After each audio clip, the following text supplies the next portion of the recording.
की अगला हो जाएगा तू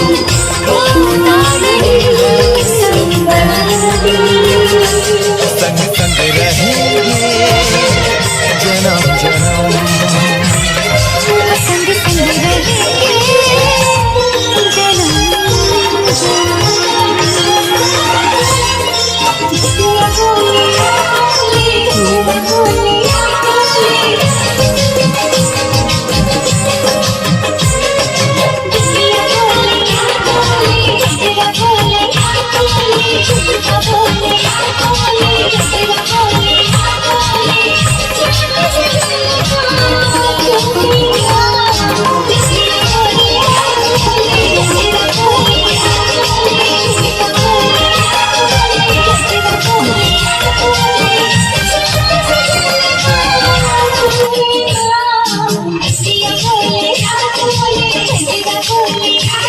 Thank you.